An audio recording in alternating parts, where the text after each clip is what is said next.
Good evening, ladies and gentlemen. My name is Michael Yacht, Coach Yacht, and I teach AP Human Geography.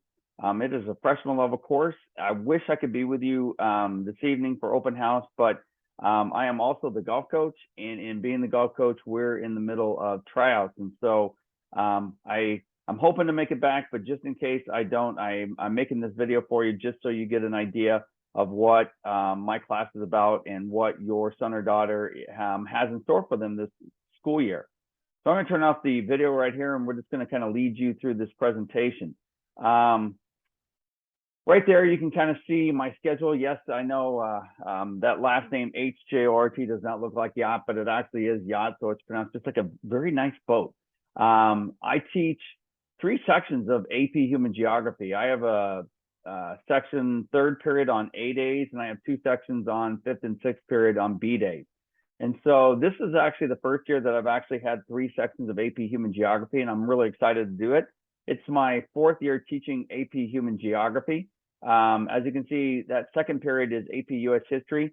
I have been teaching that for 20 years. I am also an AP consultant, and so I teach AP US History teachers how to teach AP US History. And so AP courses, I just love. I've been doing it for now just about 20 years and absolutely love it. As you can also see there, I am also the golf coach at Rouse High School. And so I'm normally not at school after school, especially on Mondays, Tuesdays, and Thursdays because we're out at Crystal Falls Golf Course. But as you will see on my tutorial schedules, Wednesdays and Fridays after school, students, if they need to come after school, they can normally find me after school on Wednesdays and Fridays. And then on in the morning, I'm there most of the time early, about 7:15, 7:30, so students can let me know if they need some tutorial help. AP Human Geography. So if those of you that do not know, this course was designed for 11th graders, not 9th graders. But most of the time it is taught to 9th graders. Most of the time in the state of Texas and nationwide is taught to 9th graders, but there are quite a few schools that I know of that actually teach this at the 11th grade level. And it's an advantage because those students have had world history and probably are taking US history at the same time that they're taking AP Human. But that being said, we've had very good success here at Rouse High School. And when I say I teach this along with a colleague of mine named Carlos Martinez. Mr. Martinez, like me, I've been a reader of AP US History for the last 15 years, and Mr. Martinez is also a reader for the AP Human Geography. So you have 2 teachers that are readers, which means that we know what the test is looking for, how to write these responses and stuff like that. And last year we had really good success, and we hopefully are going to repeat that this year. As you can see there, it says I have a small amount of homework due almost every class period. Taking matrix notes. We don't call it a flipped classroom where the students are watching the lecture and then coming in and working, but it's very close to that. Because of the COVID year, Mr. Martinez recorded all of his lectures and I recorded all of my lectures. And so the students, even when I am not there, and I'm going to be missing some of the class periods because of my golf team going to different tournaments. But even when I'm not there, the students still have Mr. Martinez in his video, and he's literally the expert. He's been teaching this, majored in geography, and has been teaching this course for, I think, 7 or 8 years. So he just knows what he's doing. I've been very blessed to be able to call him my colleague, and he's helped me out in teaching this course. AP Human Geography test information. So our students are going to take the AP exam May the 4th at 8 o'clock in the morning. I think the cost this year is $76. Your son or daughter will take a 60-question multiple choice portion in 60 minutes, and they will also have 3 response questions in about 75 minutes. It is our responsibility to prepare them for what they're going to see on the test. I always say that we're not going to prepare them.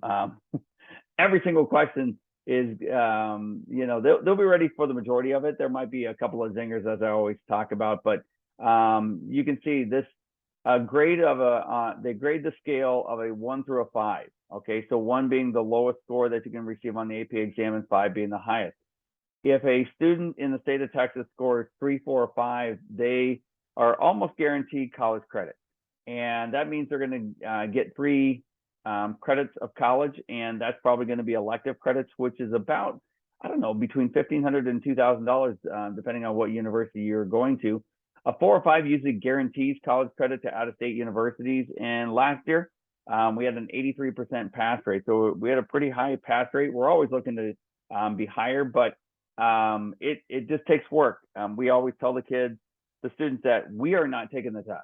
We know the content, they're taking the test. One of the traits that I have seen over the past couple of years is the cheating factor. Those students that are not doing the work themselves are the students that normally on the day of the exam or when they get their scores back, they're kind of shocked. They thought that they were going to get a 4 or 5 and they end up with a 1 or a 2. Do your work. If you have questions, come in and see me. And if I'm not there, go see Mr. Martinez. We'll take care of you. We're here for you. Okay. But you need to do the work. So that's one thing that you need to pass on to your son or daughter, is that they need to do the work. AP Human Geography is broken into 7 different units. We actually don't go chronologically. We don't go 1, 2, 3, 4, 5, 6, 7. We actually go 1, 2. We're in unit number 1 right now. We go 1, 2, and then we skip and we go 7. So we go 1, 2, 7, 4, 5, 6, 3. I know it's weird. You're going, why are we doing it that way? It ends up working out really well. We've kind of got this thing down to a little bit of a science, and there's other schools within Leander ISD that goes 1 through 7. We just like to do it our particular way because we think it fits a little bit better. AP Human Grading Policy. I know that's bright and hopefully got your attention right there. 40% of your son or daughter's grade is going to be based upon what we call the menu system. I'm going to show that to you in just a moment, but based upon the menu system. So students should be working, as it says there, be working a class period ahead to watch the Mr. Martinez video.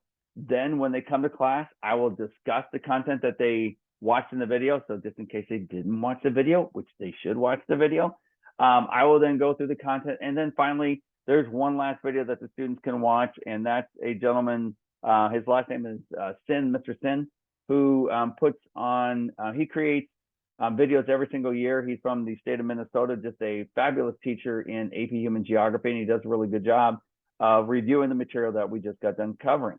So the students are responsible for filling out their matrix notes. So I'm going to show that to you right here so you have an idea of what we're looking at.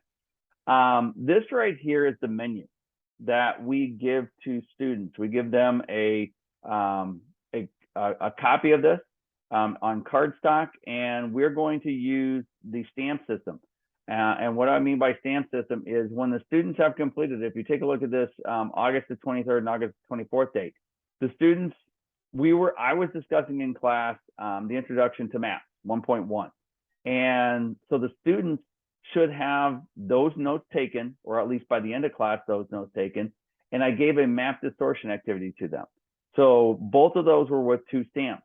So I tried to give them stamps either on that day, and I ended up giving them stamps on the following class period because we covered 1.2 and 1.3, which were, that 1.1 is a little weighty. There's a lot of material there. But 1.2 and 1.3 was a little bit faster, so I was able to give them a couple of stamps.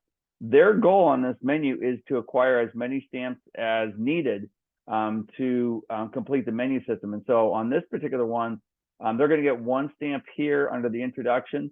They're going to get a stamp here. They're also going to get a stamp here, here, and here, along with these 2, the site situation activity and region worksheet activity. So there's going to be a total of 7 stamps. When they turn in their stamp sheet, their menu is due on either September 2nd, this coming Friday, or it's going to be due on the 6th, okay, depending on what day I actually have them. I think this week, A day. So if I have 3rd period AP Human Geography, they're going to have their flex day on Friday. And then when they return to class on the 7th, they're actually going to have their first exam.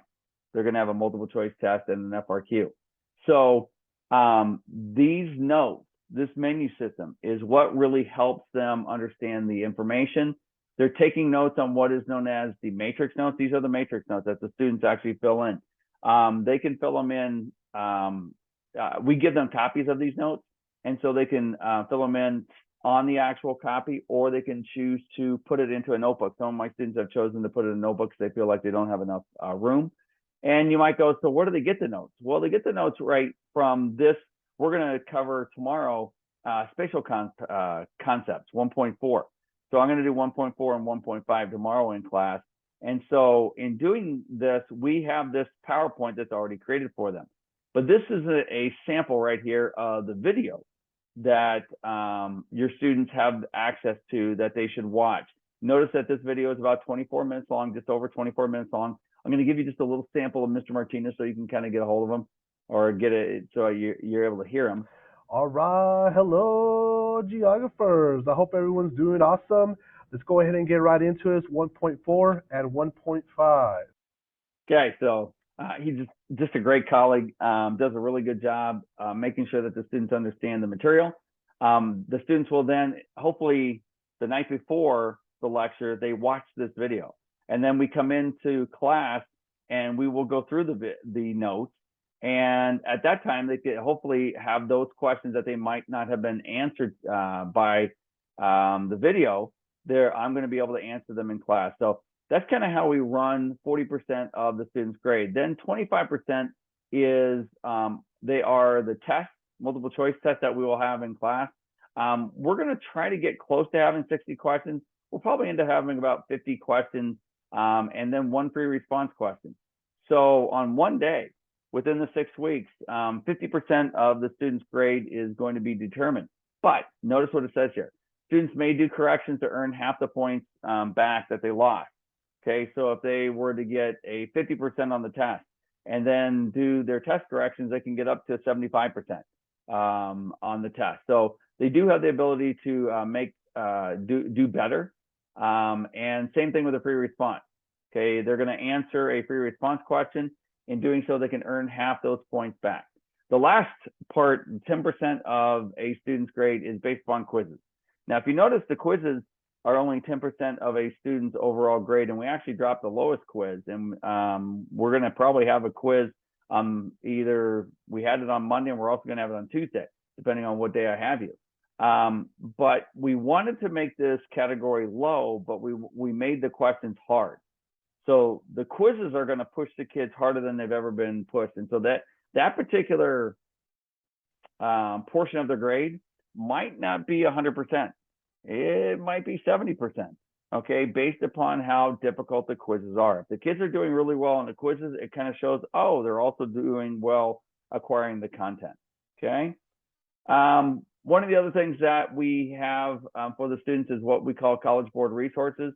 Your son or daughter hopefully has signed up for AP Classroom. If they are still struggling with AP Classroom, I hope that you could possibly help them getting logged into AP Classroom, because it's a resource that I use a lot in my class. It's going to be a lot of multiple choice questions. It also has videos, again, on all of the different segments that we're going through in AP Human Geography. And at the same time, they have short explanations of some of the skills that the students are going to be able to use on the AP exam. So I always make sure that every single one of my students is logged into the College Board, the College Board resource. And in doing so, that AP College Board classroom, that AP Classroom will give them the ability to sign up for the exam. It's the first step in signing up for the exam. There's my tutorial schedule. As you can see, 7:30 to 8 o'clock, Monday through Thursday. The school doesn't quite open until 7:45. The doors don't unlock until 7:45. So if your student or your son or daughter is going to come early, they need to let me know that they're going to come early, and I can possibly let them in. Also on Wednesday and Friday after school, okay, they can just swing by my classroom. Google Classroom drives my course. I have all the resources located in Google Classroom for your son or daughter. So make sure that they are logged into Google Classroom, which I think all of my students are, and they should be able to do well in this class. It's a very methodical class. It really does run itself. We do have time in class a lot of times for the students to finish their homework, so they should not have a whole lot of homework coming out of this class. We take care of most of our work within the classroom itself. If you do happen to have any questions, that is my email address right there. The particular font that I'm using capitalizes everything, is not capitalized, so everything is lowercase. So michael.yacht@leanderisd.org. And I welcome you to Rouse High School as freshman parents. And I'm not sure if I've had some of your other siblings. I know sometimes that happens at Rouse. I've been at Rouse since 2009, the second year that it actually opened. And so I look forward to working with your son or daughter this year. Have a lovely evening.